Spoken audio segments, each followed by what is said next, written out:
Quem lê um pouco da literatura tibetana, das disputas e das polêmicas que tem em torno de filosofia budista, hum, indo-tibetana, a gente ouve essa expressão grande Madhyamaka, grande caminho do meio, em contraposição ao que seria uma outra Madhyamaka, que não seria tão profunda, tão grandiosa, né?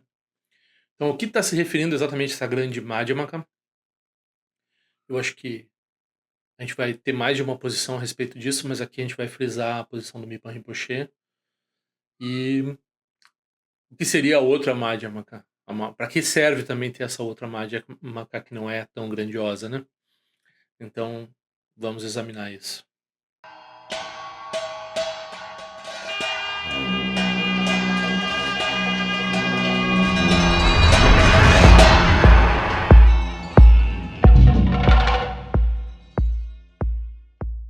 Quem quiser pedir os cartões, é só, por favor, enviar seu endereço de correspondência para conexõesauspiciosas@gmail.com. E se quiser fazer uma contribuição, é por esse mesmo e-mail que é uma chave Pix, né? Pode usar esse código QR aqui também, que leva, acho que não leva para o mesmo lugar, mas no qual você pode fazer um Pix também, né? Um lugar que facilita a fazer um Pix. E, mas pode usar a chave Conexões Auspiciosas, pode fazer essa contribuição por qualquer motivo, não só por causa dos cartões, por favor, né? Eu acabei de enviar cartões esse mês, então vai demorar talvez até um mês para eu enviar cartões de novo. Quem quiser deixar um endereço, já manda o endereço para eu ficar organizando isso. E eu gostaria de lembrar que eu tenho esse canal mundano, né, o Diletante Extraordinário. Você pode ver por esse código QR aqui. Por favor, se inscreva nesse canal. É bastante importante para mim. Se inscreva nesse aqui também no Tendril. Se você não for fazer contribuição, se você está achando interessante o conteúdo, claro, você está chegando aqui a primeira vez, vai ser muito estranho, né? Mas eu já tenho quase 500 vídeos nesse canal. Ah, se você está há um tempo assistindo meus vídeos, por favor, pelo menos se inscreva no canal. Se tiver alguma dúvida, sugestão, também pode mandar e-mail para esse conexõesauspiciosas@gmail.com. Eu envio com uma regularidade bastante imprevisível, às vezes é anual esse boletim, né? Eu envio esse boletim, é só se inscrever por esse link ou usar também esse código QR. E tenho esses grupos do WhatsApp ligados a esse grupo aqui, um grupo ligado a esse canal aqui, o Tendril, né, de budismo tibetano, e também o grupo ligado ao Diletante Extraordinário. Quando vocês entrarem lá, vocês não vão ver ninguém, porque eu criei de um jeito lá que só aparece eu para vocês, mas tem já bastante gente lá nos dois canais. Então, nos dois, comunidade, grupo, eu não sei bem qual é a palavra aqui, porque tem o grupo e tem a comunidade, eu fiz uma comunidade, daí tá no negócio de anúncios, né? A gente vai usando essas ferramentas que vão aparecendo, assim, né? Então, lembrando também, quem quiser ainda, talvez seja possível se inscrever, participar do evento com Dzongsa Rinpoche Rinpoche no Rio de Janeiro, que vai ser nos 2 últimos dias de novembro e o primeiro dia de dezembro, sendo que os 2 últimos dias de novembro vão ser ensinamentos públicos, tem que se inscrever, né? Mas também vai dar para ver online, quem não tiver no Rio de Janeiro, eu provavelmente não vou ao Rio de Janeiro, vai poder assistir também. E daí no dia 1º de dezembro tem uma iniciação de Tara Verde com o Rinpoche, e daí só presencial. Então, eu acho que eu já fiz aqui, dei os recados, né? Vamos para o conteúdo, esse conteúdo espinhoso, né? Tá, deixa eu fazer um preâmbulo, assim, né? Caminho do meio, acho que eu já tenho vídeo sobre o caminho do meio. Se eu tiver algum mais representativo, eu vou botar o código QR aqui. Se não, eu vou botar um código QR para a palavra-chave caminho do meio. Daí vocês vão ver todos os vídeos nos quais eu já falei sobre Madhyamaka. Madhyamaka é o nome sânscrito do caminho do meio, né? E o caminho do meio, ele existe, estritamente falando, quando a gente está falando assim, a palavra caminho do meio, é, todas as formas de budismo se apropriam desse termo e elas usam esse termo algumas vezes, por exemplo, nas formas de budismo fundamental, de budismo ah, mais geral, assim, eles vão falar de caminho do meio de um jeito bem, talvez, ético, parecido com a pessoa ter uma. Não exagerar tanto, assim, fazer ascese, né? ou seja, evitar as coisas do mundo, assim, demais, né. Então o budista não é recomendado ao budista que ele, nunca mais vai comer uma comida gostosa, porque é enganoso, não sei o quê, né, e tal, esse tipo de, eh, estereótipo que dão para uma pessoa espiritualizada, né. Então, sei lá, o cara parece um monge, daí ele não vai se divertir nunca, etcétera, né. Então, eh, no budismo é um pouco visto, assim, se a pessoa é um monge e ela se divertindo demais, assim, tem um pouco de crítica, porque a pessoa tomou um caminho monástico e o entretenimento é uma forma de, talvez, o que se reconheça como, ah, emoções inúteis, expressões inúteis de emoção e assim por diante, né. Então, se o cara tá exagerando na folia lá, se tem um monge dançando, acho que dançar não se a pessoa tá com roupa de monge, assim, se a pessoa é monge, não é bom a pessoa dançar. Se não for uma dança sacra, né, tipo uma dança popular, assim, forró, sei lá, não é legal, né. Aí tu vai dizer: "Ah, mas aí a pessoa não pode se divertir". Não, também não, a pessoa pode se divertir, pode rir, pode contar piada, né. Então tem esse equilíbrio, assim, pra pessoa não ser nem tão fechada, nem tão solta, né. Então a pessoa, né, ou na metáfora do Buda famosa sobre meditação, então quando a pessoa medita, ela não tá nem tão tensa, assim, querendo obter um resultado e fazendo coisa muito, né, de uma forma muito intensa, muito dura e muito tempo e etcétera, e nem a pessoa se solta e diz: "Não, não vou fazer, porque não adianta, minha mente é muito distraída", dá todo tipo de desculpa para nunca fazer, né. E daí quando faz, meio que deixa o corpo largado, aquele no saco de até no corpo mesmo tem um caminho do meio entre, a pessoa tá se segurando assim: "Vou fazer musculação para segurar meu corpo", e a pessoa meio que fica de qualquer jeito, assim, né. Então tem uma até em inglês vai surgir no texto essa palavra equipoise, talvez seja essa a pronúncia. A pessoa tem um equilíbrio na postura que ela não tá nem largada, nem atirada, nem tensa, né. E mentalmente também, e assim por diante. Ok, isso não é o caminho do meio do qual nós vamos estar falando nesse vídeo. Aí, o caminho do meio, na tradição Mahayana, particularmente a partir de Nagarjuna é reconhecido como o expoente do caminho do meio. Ele provavelmente não se considerava assim: eu sou o expoente do caminho do meio. Eu exponho o Dharma do Buda, né. Mas depois, retroativamente, quando foram examinar as escolas budistas e quem que influenciou quem, de que jeito, então começou a surgir caminho do meio como uma escola, uma Siddhanta, que é uma escola filosófica, né, um jeito de pensar o Dharma. Isso dentro do Mahayana. Então, aquelas outras visões, elas são do budismo em geral e do que a gente chama às vezes de Hinayana, então elas têm essa visão, assim, de nem fazer tanto forte, nem soltar tanto, nem exagerar, nem não exagerar em nenhum não cair nos extremos nesse sentido popular da pessoa ser comedida, né. Tem uma palavra que eu estou esquecendo que tem na filosofia, aristotélica, que a pessoa ela não se entrega nem, né, ela não se larga de nenhum jeito, né. Então ela se mantém, ela nem exagera no que é muito correto, nem exagera em se largar, né. Então, enfim, não é esse caminho do meio. Isso já tem um vídeo sobre que eu falei sobre essa diferença, mas aqui vamos começar com isso.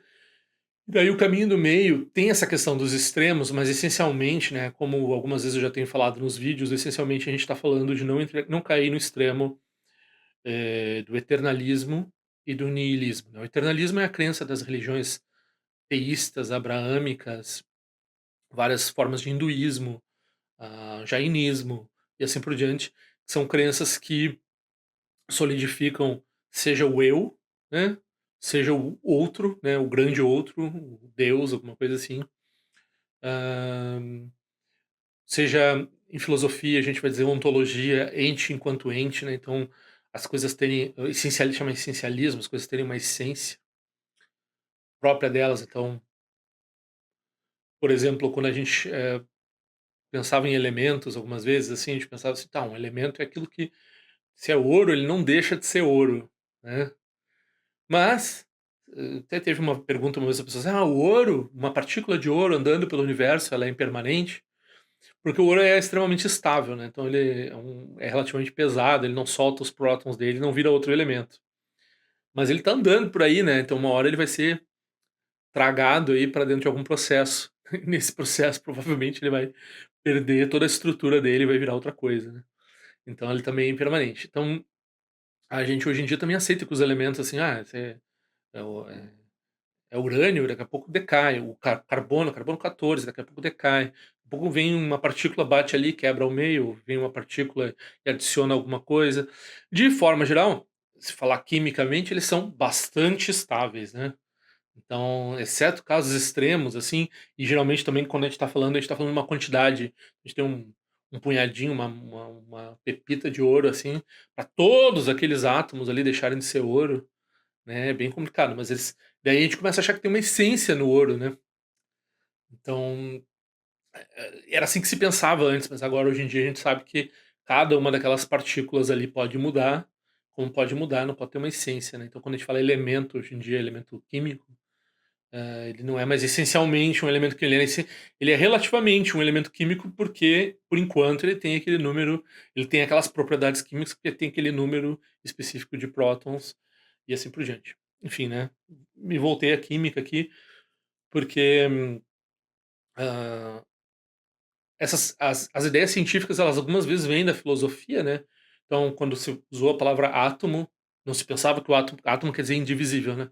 Então, o nome a coisa para qual se deu o nome de átomo, ela era indivisível em certo sentido, depois ela ganhou uma outra essência que era o átomo, por exemplo, o átomo de ouro era ouro, né, não era outra, não podia ser outra, não vai ser outra coisa depois.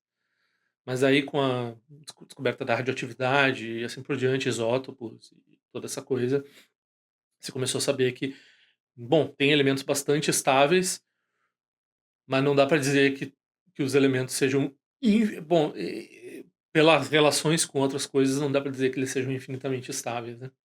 Talvez eles sejam, talvez a definição científica atual seja: bom, se ninguém bater nele, ninguém se chocar contra ele, ele fica estável mais tempo. Então isso é uma crença, se a pessoa acredita, assim, que, alguma coisa física ou não física que realmente exista, né, não é, por exemplo: "Ah, mas e o número?". O número é uma coisa que, o número 2 sempre vai existir. Então, o número o budismo é nominalista, então nenhum número jamais existiu, eles são representações de quantidades, né, eles não têm na visão platônica, talvez eles existam como coisas, mas no budismo eles não existem como coisas abstratas, etc. Então, hã, qualquer, por exemplo, você pode, né, extinguir consciências, daí quando vê não tem ninguém para contar, então não sei que sentido faria certos números, talvez, né, não sei, enfim. Hum. É uma questão interessante. Mas essas são formas de eternalismo. Então tu evita o eternalismo, e daí tu evita também niilismo. Niilismo é a ideia de que causa e efeito não tem, principalmente num sentido, né, às vezes é difícil usar a palavra moral aqui, porque ela é meio complicada, mas é no sentido que tem um impacto, de sofrimento ou não na pessoa, né. Então moral nesse sentido. Então, se a pessoa se portar bem, ela tende a, né, eh, a ter experiências mais felizes, e se a pessoa se porta mal, ela tende a ter experiências menos felizes. Então, isso é uma crença, se a pessoa não acredita nisso, aí ela é niilista, daí um extremo no qual ela não pode cair, né. Então se ela vai cair no eternalismo, cair no niilismo e assim por diante. E inclui outras coisas como o renascimento, né, a pessoa não achar que desaparece, assim, que as coisas que a consciência é como uma luz que se apaga, assim, vamos dizer assim. Ah, tu morre, daí foi, né. Então, isso tá dentro das crenças niilistas, né. Aí, bom, mais sofisticadamente, daí a gente vai entrar na discussão propriamente dita aí da grande Madhyamaka e da pequena Madhyamaka. Então, a gente tem essa a base principal, que é não solidificar demais no eternalismo, né, e não, negar demais ou não refutar completamente no niilismo, né. E daí, no Mahayana, a gente chega num ponto que a gente está falando do próprio Dharma, né, do próprio Dharma do Buda, o próprio ensinamento que o Buda deu. No próprio ensinamento que o Buda, com relação ao próprio ensinamento que o Buda deu, a gente vai dizer, hã, tem ensinamentos que a gente fala que é definitivos e expedientes, ou seja, que tendem a ensinar coisas que não dependem de contexto e tempo, e que tendem a ensinar coisas que dependem de contexto e tempo. Só que, se a gente analisar com mais fervor esse tipo de não depende de contexto e tempo, é um pouco que nem o elemento ouro, assim, né. O elemento ouro tende a ser bastante estável, mas ele tem a possibilidade de se transformar e de não valer em algum âmbito. Então, o que o Mahayana vai levar os arhats a ter um ataque do coração, assim, é quando eles dizem: "Não, tudo que o Buda falou, mesmo quando a gente diz que é num sentido definitivo, se ele falou, se tem a ver com uma expressão, então vai ter um início, meio e fim no que ele falou, tanto no sentido de que vai se perder temporalmente, e as pessoas vão esquecer o que o Buda falou, o que é uma coisa que a gente tem que sempre pensar enquanto praticante.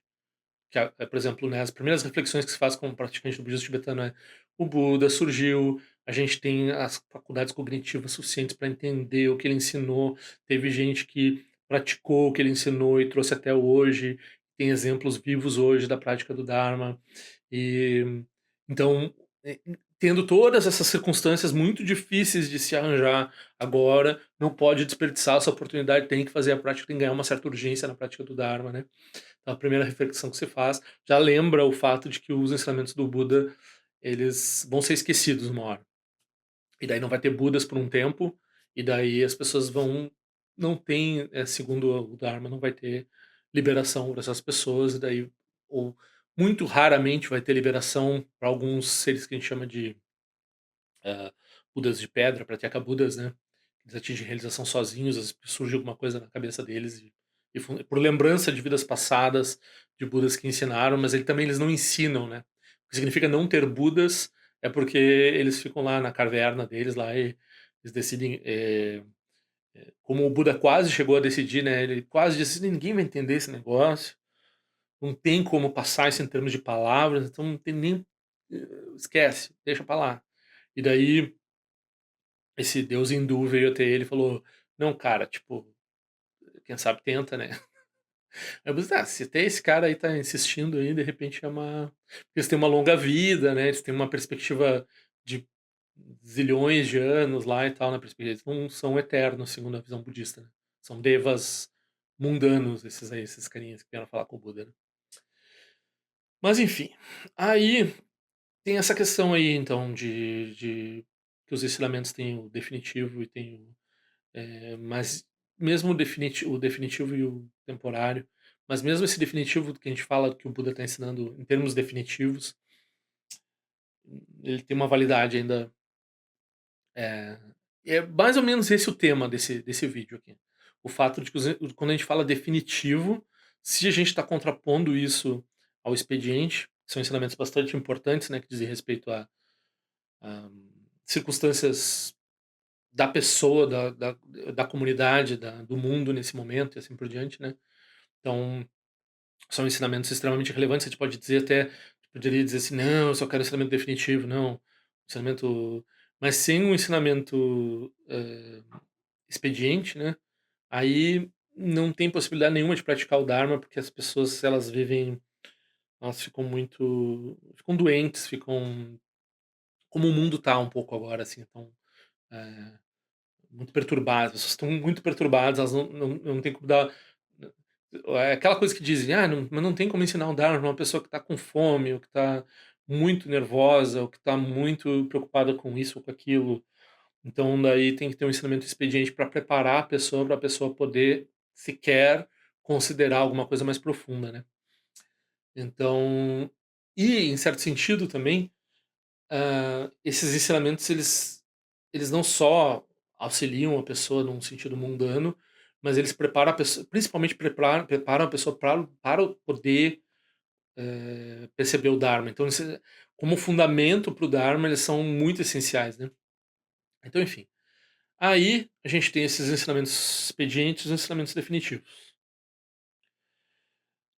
E quando a gente está falando em caminho do meio, como a gente está dizendo aqui, tem esse âmbito de dizer assim: "Ah, mas, nem esse é mais importante que aquele, nem aquele é mais importante que este".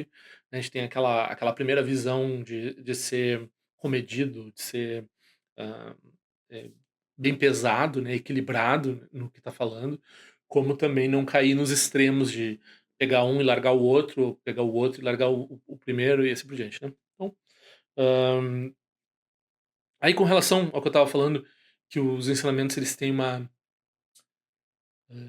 se eles são falados, se eles são expressos, se eles têm um modo de expressão, eles são, hã, eles não podem ser realmente definitivos. Então quando a gente fala definitivo, já tem um asterisco ali dizendo assim: "Isso aqui é definitivo em certo sentido de definitivo". O que é definitivo mesmo, o que é o ensinamento do a essência do ensinamento do Buda é a realização do Buda. Daí a realização do Buda em si, que projeta, espontaneamente todos esses ensinamentos, é isso que a gente chama de grande Madhyamaka. Aí a gente vai encontrar 2 espelhos dessa grande Madhyamaka, assim, que vão ser 2 formas de ensinamento definitivo, desse modo mais acessível, vamos dizer assim, né. Então, a grande Madhyamaka vai ser lá no texto ele vai dizer na, na realização ou na meditação, quando a pessoa está praticando, aí não tem propriamente nada, nenhuma ideia de dharma a sustentar, nenhuma ideia de não dharma ou dharma a corrigir, né. Então não tem refutação, não tem um conteúdo propriamente intelectivo, né. Ela não impede o conteúdo intelectivo, mas ela não em si, ela é a própria realidade. Então, a sabedoria da grande Madhyamaka, que ela está em total confluência com a natureza das coisas como elas realmente são. Ela é a própria sabedoria, que é a próprio reconhecimento da natureza das coisas, né. Mas surgem essas 2 formas que são assim, às vezes por engano e às vezes por meio hábil. Às vezes por engano, surge uma porque como a pessoa está no pós-meditação e daí ela está lidando com as coisas, aí tem uma realidade, uma aparência, uma realidade enganosa com a qual a pessoa ainda se envolve. Se ela é um bodhisattva, por exemplo, né, bodhisattva de nível elevado. Mesmo um bodhisattva de 10º nível, ele tem aflição na não, ele não tem aflição no sentido de klesha, ele tem uma pequena mácula intelectual no que diz respeito à pós-meditação dele. Ainda pode haver uma aparência enganosa, vamos dizer assim, porque tem apego, eles chamam apego a características, né. Então, hã, aí o que surge em termos de debate, né, porque a gente vai falar da polêmica aqui, é que tem um pessoal que tem um definitivo que tende ao relativo e tem um outro definitivo, esses definitivos que não são a própria realização, né, esses definitivos dos quais a gente está ainda tratando ensinamentos. E tem um definitivo que tende a a ao definitivo efetivamente, né. Então, né, dá para separar esses 2 aí. Aí, quando a gente está falando desse definitivo que tende ao à grande Madhyamaka lá, a gente está falando de não ter posições. Que é uma visão de não ter uma visão específica, né. Ou seja, uma mente que começa a ficar flexível, totalmente flexível, né, então ela não tem um apego a uma visão particular do Dharma, vamos dizer assim. E daí, uma coisa que tende um pouco mais para o relativo, é o que a gente chama de pequena ou menor, a Madhyamaka menor, que seria a Madhyamaka que tende a ou afirmar, aí que eu vou ser mais polêmico do que o texto, né, o texto só está refutando, na verdade, um oponente, que é o oponente que nega, né, então que é o mais difícil, assim. Então, a negação ela é muito importante no segundo giro, porque a gente está negando o quê? A gente tem uma tendência usual de reificar, então a gente está negando a reificação. E isso pode cair em niilismo, mas não é para cair, né, então é Dharma, a gente tá falando de Dharma, não é para cair no niilismo, a pessoa tá negando a reificação à aparência, está negando, tá afirmando a vacuidade, né. Aí se afirmar a vacuidade, aí surge um outro pessoal que aqui eu vou, né, mas eles estão dizendo: "Não, mas então a vacuidade tem uma grande vacuidade, essa é uma vacuidade que realmente existe", né. E tá ok falar assim, se tiver o se tiver esse asterisco dizendo que isso aí também tá dentro de ensinamento expediente, em certo sentido.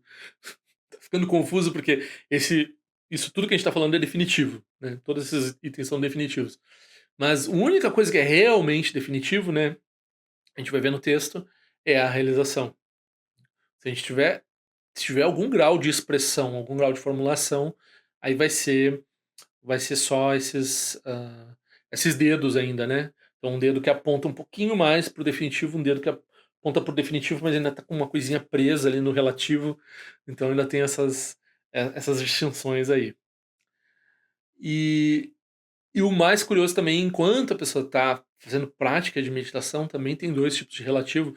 Aí tem um relativo, cara, que a pessoa usa no mundo, aí tem um relativo que a pessoa, com o qual a pessoa eh, lida melhor com a meditação, com a prática, né. Então ela vai falar de forma mais positiva também, né. Então ela vai afirmar mais a vacuidade, vamos dizer assim, vai afirmar mais natureza de Buda. A natureza de Buda é uma coisa mais afirmativa que vacuidade. Então a gente tem vacuidade que está negando a essência das coisas, e natureza de Buda que está afirmando as qualidades do Buda, né.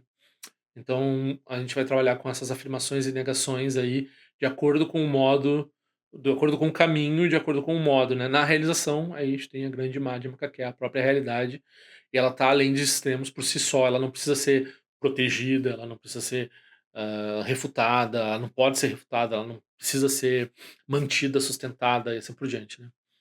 Então é um pouco isso. Então aqui, tudo isso, esse preâmbulo aí é para a gente entrar então no vídeo 70 do Farol da Certeza. Farol da Certeza é esse livro do Minpo Rinpoche que eu tenho trabalhado ao longo desses vários vídeos. A gente está no sétimo item, no qual a gente está estabelecendo.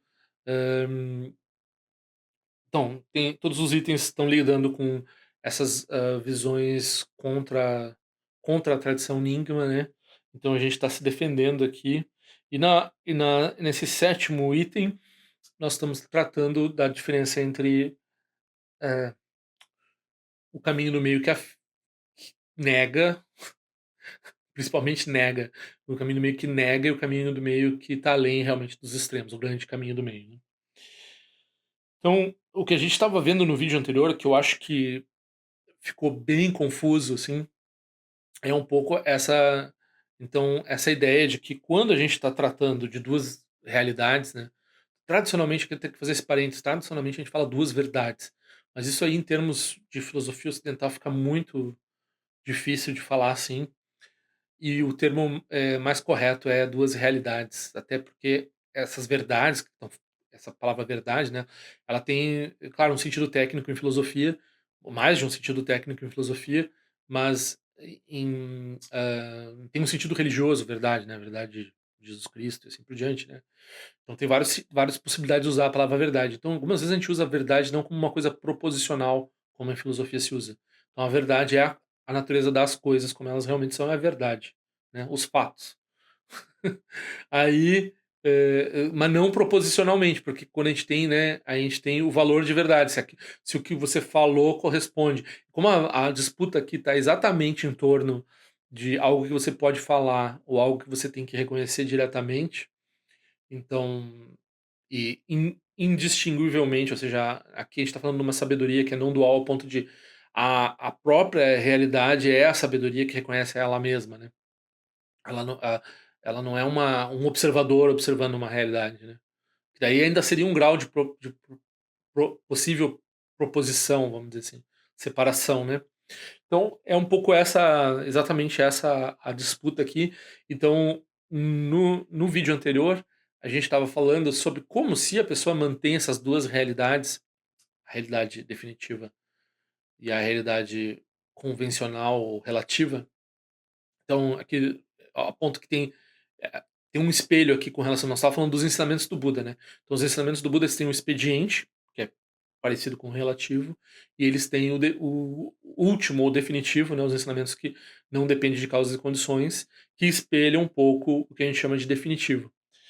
Mas o ponto central do vídeo anterior é assim: se você separa essas coisas de verdade. Então, quando é o definitivo e relativo, então quando você vai fazer, quando vai falar de uma, a outra fica dá problema.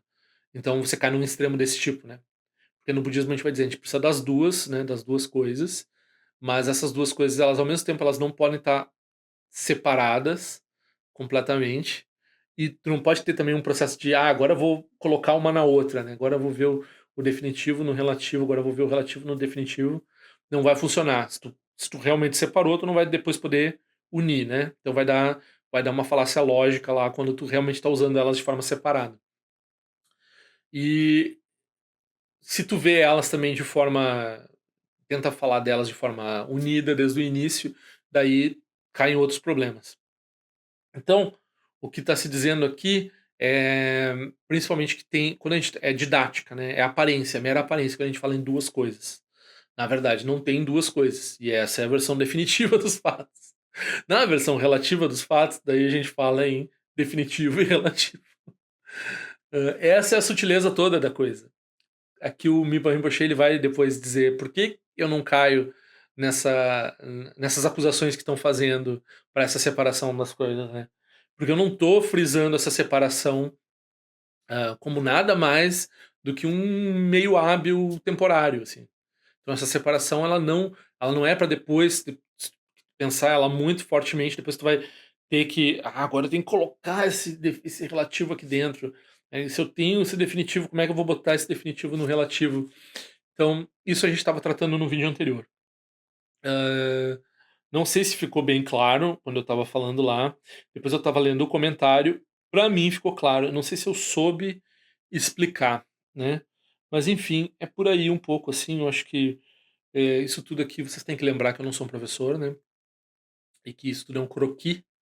Então, quem quiser estudar esse tipo de coisa tem que se dirigir a um professor de tradição, pedir ensinamento sobre Madhyamaka, e aprender um bocado de coisa antes de chegar lá nessa. Professor, eu quero saber qual é a diferença entre Svatantrika, né? A, é, a gente chama a Madhyamaka dogmática, a Madhyamaka que tem uma. Que se justifica por si própria, assim, vamos dizer assim. Né? É engraçado que tem essa autônoma, né? Individual, assim. Então ela tem uma lógica autônoma. Né?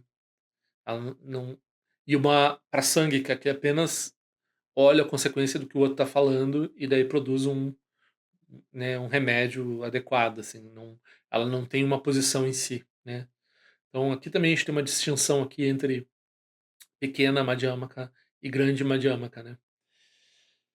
Agora, eu vou dizer, essa distinção entre Svatantrika e Prasangika, de forma geral, ela é colocada ainda na pequena Madhyamaka. Então quando a gente está falando em grande Madhyamaka, o pessoal do Shentong vai se adonar e vai dizer, não, grande Madhyamaka é essa na qual é uma vacuidade que a gente afirma a existência dessa vacuidade como alguma coisa que não tem defeitos, né? Não tem máculas, ah, não tem a mácula de, por exemplo, aqui na Enigma a gente está falando, não tem mácula de refutação ou de sustentação ou de querer justificar e assim por diante, né? Ela existe por si só. E não é para isso se tornar um eternalismo, né? Não é. Não é para isso se tornar um eternalismo. Então, eles usam grande Madhyamaka desse jeito. Aqui, a visão do Mipan Rinpoche, que é a visão próxima do Longchenpa, não é exatamente o Shenton. Né? Muitos professores Nyingma ou Rimé, né, no século XIX, eles eram bem favoráveis ao Shenton, mas o Mipan Rinpoche tem essa posição que ele considera propriamente Nyingma, que não é a posição do Dokopa. Né? Então, se a pessoa quer distinguir essas tradições aqui, né? E ele vai dizer, por exemplo, Shenton é muito útil, Shenton é ótimo. Shenton é um relativo que tende ao definitivo, é ótimo para quando a pessoa vai fazer meditação, né? Então, ele vai falar de duas prasanguicas, talvez. Ele vai falar de uma prasanguica ainda do segundo giro e uma prasanguica no terceiro giro. A prasanguica do terceiro giro é virtualmente igual à, à grande a grande Madhyamaka, e daí não fala assim em afirmar a vacuidade. Isso é uma coisa que a gente fala, tá além de afirmação e negação, né? E a gente também fala bastante de não elaboração, que é um termo que está nos sutras, Prajnaparamita, né? Não tem elaboração, não tem nenhum tipo de embaraço não tem nenhum tipo de comprometimento com nada, né. Então essa seria a grande imagem, pra ficar todo mundo claro, inclusive até nosso oponente, se a gente vai falar do tantra e assim por diante, quando a gente vai falar, da natureza da mente, assim por diante, luminosidade todo mundo gosta, né. A gente não tem problema com luz aí nessa vacuidade, nenhum desses budistas tibetanos aí vão ter obstáculo com o uso dessa lucidez que tem a ver com uma luz, que tem a ver com uma, né, esteticamente também ninguém tem problema com isso, ninguém tem problema nenhum com isso, né. Mas, quando se está falando aqui de, inclusive, né, farol da certeza, a gente está fazendo brilhar esse entendimento, né. Então tem a ver com essa luz aí e tal. Mas, aqui nesse capítulo, por enquanto, não entrou a luz não, né. Então vamos entrar nos itens aqui. Lembrar que se você está vendo esse vídeo sem ver os outros, tem essa numeração, então 7.2.4.1.2.1.1, que é tradicional nos comentaristas de textos tibetanos eles fazerem um sabche, né, um um outline, um guia estruturado para estudo, né. Então, o comentário geralmente segue às vezes tem mais de um guia estruturado, né, então, um professor analisa de um certo jeito, com certos sub-argumentos, e o outro vai lá e subdivide diferente e tal. Mas aqui a gente está seguindo o sabche do Troshu Jandor, que fez o comentário, né, então eh, ele fez essa numeração. Essa numeração não está no texto original, né, o texto original, é o inverso, segue sozinho. Daí, claro, para a gente se localizar e também para localizar o comentário, né, então a gente usa esses muitas camadas de itens e subitens, que ele está no, né, tópico 7, analisando a segunda parte do tópico 7, no quarto item do tópico da segunda parte, e assim vai, né. Então 7.2.4.1.2.1.1, e os escolásticos que se mordam, porque os tibetanos, assim, para dar banho escolástico é muito fácil, né, porque escolástica é uma tradição que era extremamente sistemática lá no catolicismo, principalmente lá no cristianismo medieval, né. Então eles, adoravam essa coisa de estudar e de itens e subitens, né. Então os tibetanos aqui, uma vez tem um professor na filosofia, nossa, um senhor que tinha um aspecto bem bondoso, assim, bastante católico também, assim, né. Filosofia tem isso, a gente acaba estudando cristianismo, né, principalmente aqui no Brasil, mesmo na Universidade Federal. E ele era, sei lá, falava 6 línguas, tradutor de Tomás de Aquino. O cara era muito, não, mas não tem pensamento sistemático na Ásia. Se a pessoa vai lá, passa no vestibular, chega na universidade para ouvir isso de uma sumidade brasileira aqui, assim, né, não tem pensamento sistemático na na Ásia.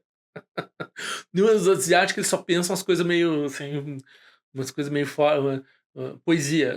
É só poesia que eles fazem, né. Então, tem gente que pensa assim, não só a douta ignorância, né, dentro da universidade, mas às vezes aqui mesmo no canal, as pessoas reclamam porque: "Não, mas o Dharma tem que ser uma coisa mais simples".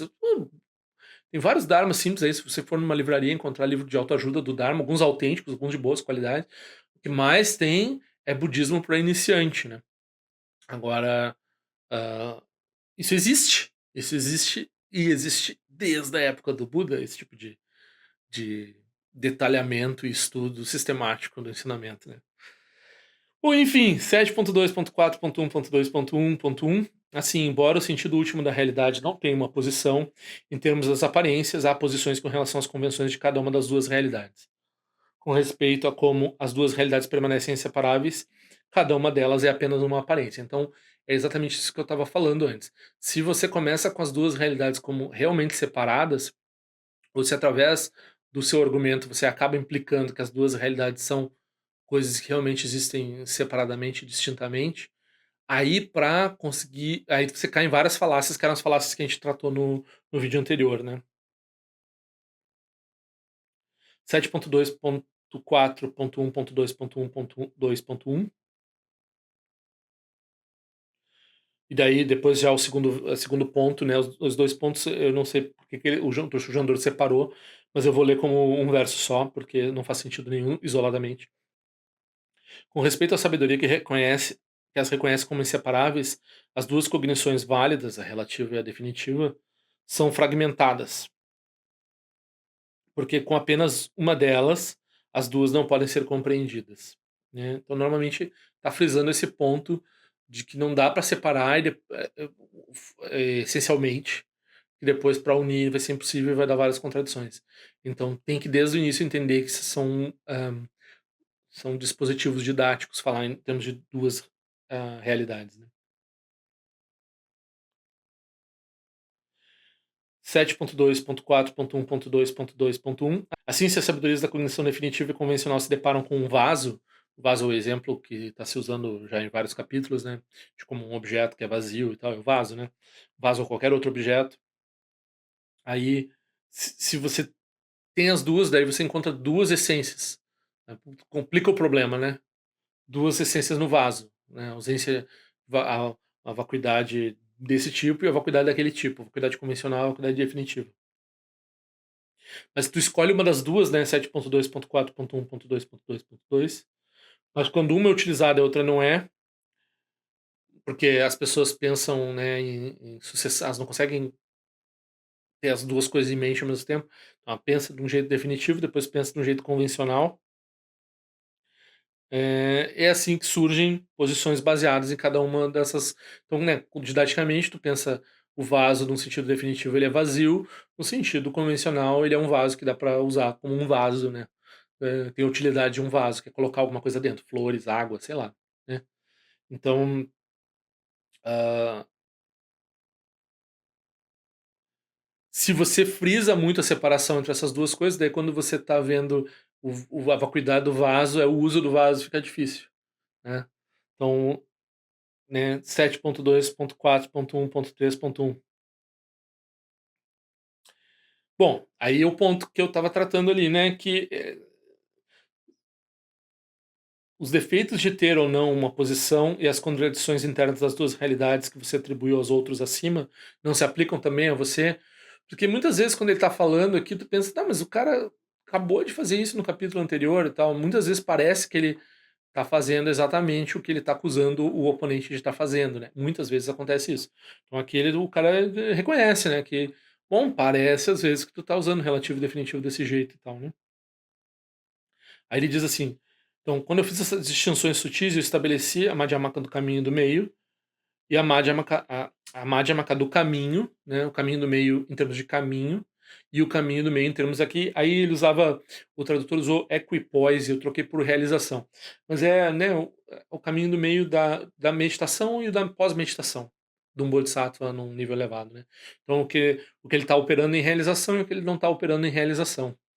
Então tem essa sutileza de distinguir nessas 2 etapas, enquanto a pessoa não é um ser totalmente realizado, daí ela, então, a minha explicação diferencia o caminho do meio grande, que é o caminho do meio que é a própria realidade, e o caminho do meio pequeno, que é o caminho do meio, que é um meio hábil para entender o Dharma e que tem contradições inerentes, né.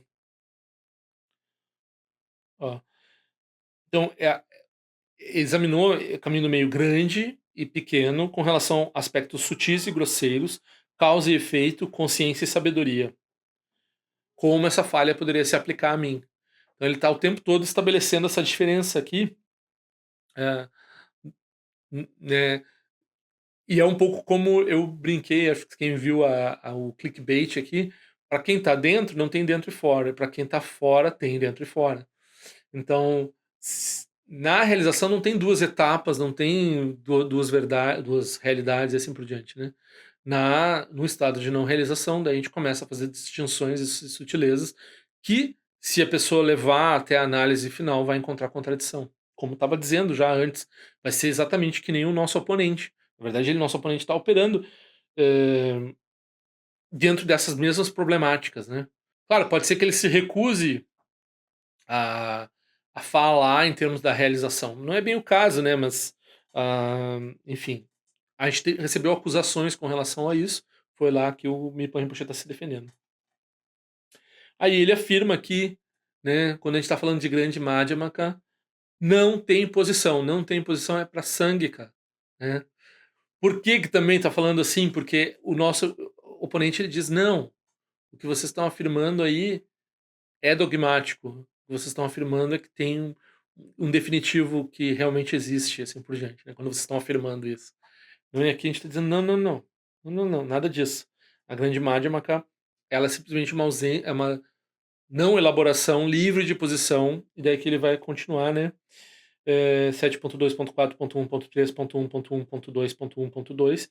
No contexto da pós-meditação, quando as duas realidades aparecem separadamente, todas as provas e negações em que se engajam as cognições validadoras do definitivo, do relativo, são várias cognições, né, em cada uma das realidades, servem para negar várias concepções errôneas.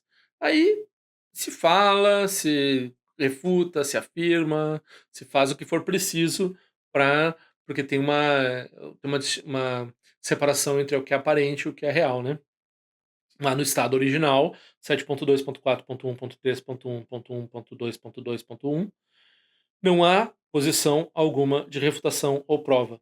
Assim, no estado original, as duas realidades não estão separadas, uma vez que nenhuma das suas respectivas posições são estabelecidas como verdadeiras. 7.2.4.1.3.1.1.2.2.2. Se uma posição é afirmada convencionalmente sobre qualquer das duas realidades, é apenas no que diz respeito à aparência das coisas.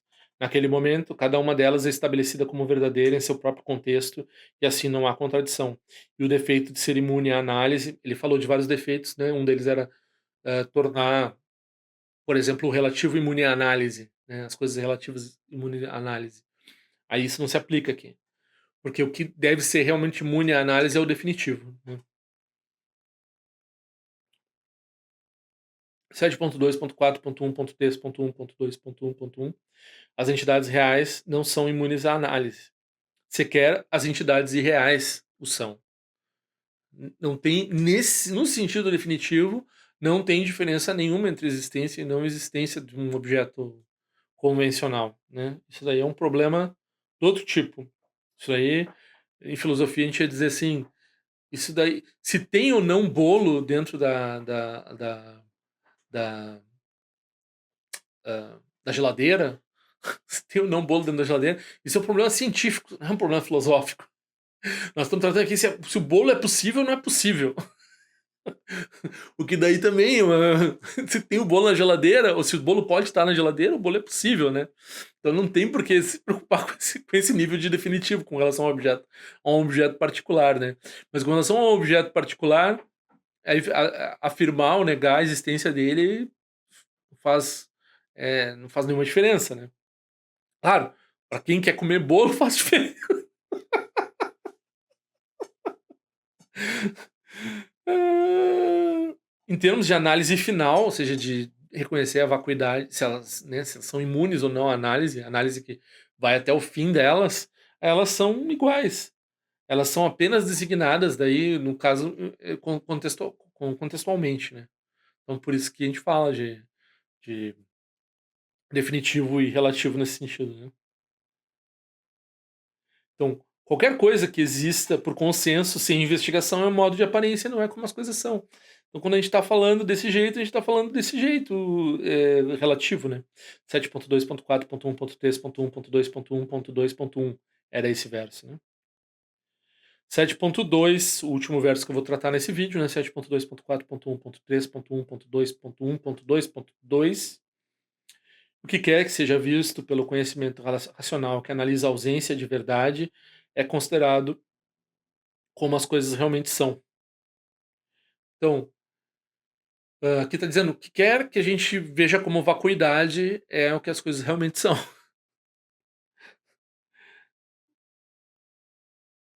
Mas aí ele está dizendo assim: tu tá usando o intelecto, né, para ver a vacuidade lá e tal. Com relação a uma realidade enganosa, isso é definitivo.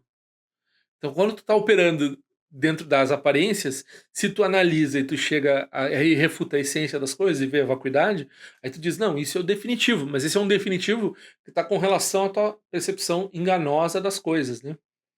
Se vocês forem observar, o Shenton vai fazer o mesmo argumento com relação a quando eles estão dizendo quando eles estão afirmando a vacuidade, né? Quando eles estão afirmando a vacuidade, eles dizem: não, ela existe porque ela é livre de qualquer mácula, né?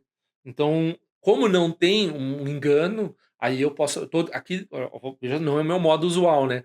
Até foi muito curioso que no curso, que teve um curso sobre Mipa Rinpoche, o Petit parece neutro, assim, parece o que eu tô tentando, né, seguir o que ele falou, né. Mas o Arne, que é um aluno sênior do Dzongsa Khyentse Rinpoche, quando ele fazia o comentário, e porque o Dzongsa Khyentse Rinpoche há várias vidas Shentonpa, né, foi inclusive ele que pediu para o Mipan Rinpoche, como o Jamil Chense Wangpo, para o Mipan Rinpoche escrever uma defesa do Shenton, porque o Mipan Rinpoche, vem cá, nós não somos bem Shenton aqui na Nyingma, né, nós não quero defender aqui a tradição dos, mas vem cá, tu é meu aluno, tu vai fazer uma defesa do Shenton. Aí o Mipan Rinpoche foi lá e fez uma defesa do Shenton, né. Então, o Arne, ele era muito fã do Shenton, era muito fanboy, era muito engraçado. Aí vinha o ensinamento do Petit, que era bem neutro, assim, quando vinha o Arne, não, mas o Shenton que é uma maravilha, porque a meditação do Dolpopa, a gente não pode negar a meditação do Dolpopa, o Dolpopa, quando ele estava praticando Kala Chakra, várias vezes ele falou, acho que umas 3 vezes, ele falou, ele estava praticando Kala Chakra, ele atingiu a realização, daí ele expôs a realização dele com a posição do Shenton e tal. Então aqui eu sou normalmente bem. Não tenho nenhuma. Como é que se diz? Pessoalmente, eu não tenho nenhuma aposta nesses cavalos aí, né? Tipo, que meus professores disserem, tá bom, eu não vou ficar. Mas, pelo que eu li o livro do Petit, então tô querendo dar a posição do Petit, que ele diz que é de acordo com o Mipan, que ele diz que o Mipan diz que é de acordo com o Longchenpa, e eles dizem, não, a Enigma não é Shenton. Então, normalmente eu tô aqui criticando Shenton ou usando Shenton para dar, como o Mipan fez, para criticar a Gelug, né? Porque a Gelug era a principal inimiga do Shenton, dizimaram o Shenton e tal, etc. Então, mas tem que lembrar isso, que o Arne era muito fã. E daí aqui o que ele está falando aqui é uma defesa muito parecida com a defesa quando o Shenton vai dizer que ele não são internalistas. Não, nós estamos falando da realidade, a grande Madhya. As duas, aqui todo mundo está usando a palavra expressão grande Madhyamaka. Tem que lembrar isso. Todo mundo quer ser para sangue, cara. Todo mundo. Não sei, até Shenton com certeza não sei. Mas as escolas Kagyu, Sakya, Nyingma, Gelug, todo mundo se diz para sangue. A briga é assim. Quando você diz que você é para sangue, cara, na verdade você está sendo satântrica, né? Bem, cá entre nós, né?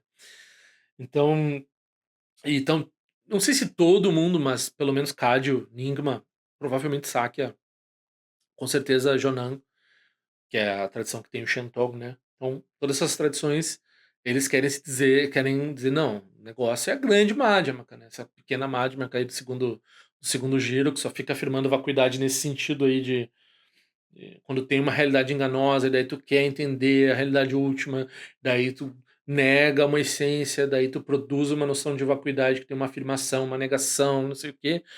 Porque tu tá operando aí em duas verdades ainda, tu tá não tá na tu tá na Madhyamaka pequena, né. Então todo mundo tá dizendo isso, mas cada um que usa a expressão grande grande caminho do meio, cada um deles também tu tem que dizer assim: "Não, vem cá, realmente é a mesma coisa que a gente tá dizendo aqui?". Mas aqui até onde eu posso ver, por esse verso aqui, vou repetir o verso, o que quer que seja visto pelo conhecimento racional, que analisa a ausência de verdade, é considerado como as coisas realmente são. Com relação a uma realidade enganosa, isso é a realidade definitiva.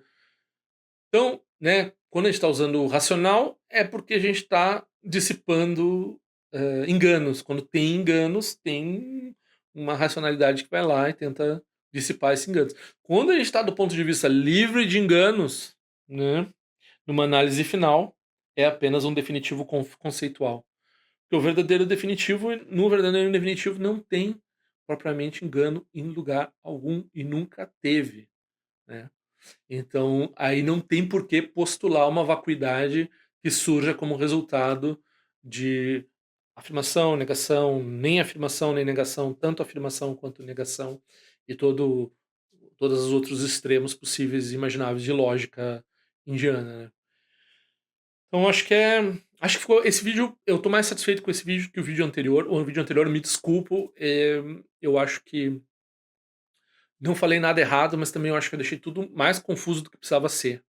Então, que a gente se encontre na prática do Dharma, quem eu vou encontrar agora no evento em novembro com o Desostratien Rinpoche, e quem, bom, depois eu não sei quando é que eu vou em prática do Dharma de novo, né? Mas a gente se vê por aí, ou pelo menos assista meus vídeos aí e se inscreve nesse canal e no outro canal, e por favor. Muito obrigado.